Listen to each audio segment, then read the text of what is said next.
उरण तालुक्यातील कोपरोली पुनाडे मधील डोंगर परिसरात राहणाऱ्या आदिवासी नागरी वस्तीत मंगळवार दिनांक 9 डिसेंबरच्या रात्री अंधारात बिबट्या शिरल्याने एकच खळबळ उडाली आहे। या बिबट्यानं 2 बकऱ्या आणि 2 श्वानांना आपलं खाद्य बनवल्याचं गावकऱ्यांमार्फत सांगण्यात येत आहे।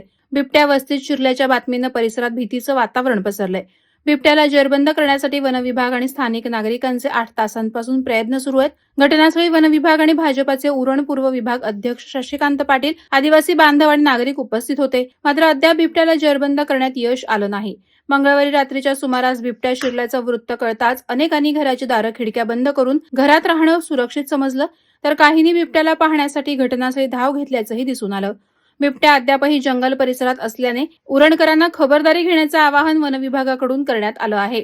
पुनाडे कोपरोली मधील डोंगर परिसरात बिबट्याचा वावर आढळून आलाय, तरी वनविभागानं रेस्क्यू टीम घटनास्थळी दाखल करण्यासाठी पुढाकार घ्यावा, नाहीतर आज बिबट्यानं 2 बकऱ्या 2 कुत्रे खाऊन टाकलेत, उद्या नागरिकांच्या जीवितास धोका निर्माण होऊ शकतो असं आवाहन भाजप पदाधिकारी शशिकांत पाटील यांनी केलं आहे।